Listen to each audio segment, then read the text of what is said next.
मैं मरघट जाकर आई हूँ जहाँ वैराग्य रहता है, जहाँ वैराग्य बसता है।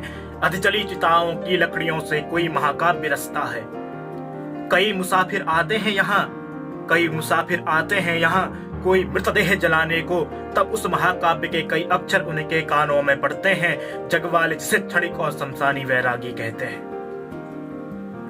दर्शकों, वैराग्य 3 प्रकार का होता है: क्षणिक वैराग्य, शमशान वैराग्य और अचल वैराग्य। इन तीनों वैराग्यों में सर्वश्रेष्ठ वैराग्य अचल वैराग्य। अब लौटकर यहां से जब ये सारे अभिमन्यु फिर माया के व्यूह में फंसते हैं, तब दूर खड़ा शमशान पर वैराग्य जोर से हंसता है। मैं मरघट जाकर आई हूं जहां वैराग्य बसता है, जहां वैराग्य रहता है। नमस्कार दोस्तों, मैं हूं नीरज पंत। जहां अपेक्षाएं खत्म होती हैं, वहां वैराग्य जागृत हो जाता है।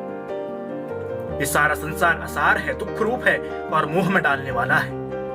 पुत्र किसका, धन किसका, स्नेहवान पुरुष तो रात दिन दीपक की भांति जलते रहता है, जलते रहता है।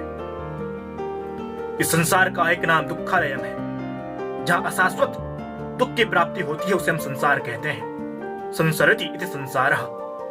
जो हर पल हर क्षण सरकते रहता है, उसी को हम संसार कहते हैं। इस दुखालय रूपी संसार में कोई सुखी नहीं है।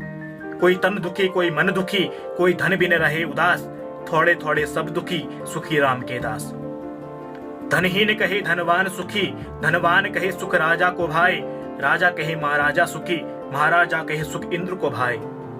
इंद्र कहे चतुरानन सुखी, चतुरानन कहे सुख विष्णु को भाई, पर तुलसीदास विचार कहे हरि भजन बिना सुख किसी को न भाई। इस मोहरूपी अज्ञान को छोड़ देना चाहिए, क्योंकि इस मोहरूपी अज्ञान से नरक की प्राप्ति होती है। नरक के बंधन का विशेष कारण यह मोह बन जाता है। यह शरीर हड्डी मांस रुधिर का एक पिंड है, इसे मैं मानना छोड़ दीजिए। मैं मन अहंकार, मैं स्वयं चाहता हूं मैं की अंत्येष्टि करना।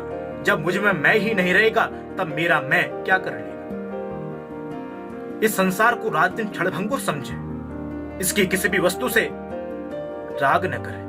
यही वैराग्य रस को जागृत करता है। अस्थियां ही इस शरीर के आधार स्तंभ है। नस नाड़ी की रस्सियों से इस शरीर को बांधा गया है और ऊपर से रक्त और मांस से इस शरीर को मढ़ दिया गया है।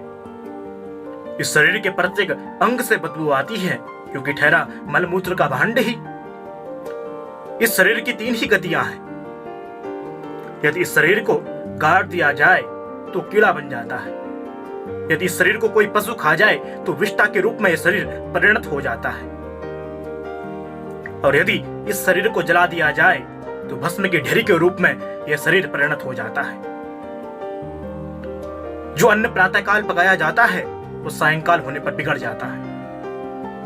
और उसी अन्न से हमारा यह शरीर हृष्ट पुष्ट हुआ है। जब अन्न की नित्यता नहीं, तो इस हमारे शरीर की नित्यता कैसे संभव है। इसलिए इस शरीर को अनित्य समझ करके वैराग्य रस का उपासक हम सभी को बनना चाहिए। तो दोस्तों, आज की वीडियो में हमने आपके समक्ष चर्चा की है एक आध्यात्मिक चर्चा।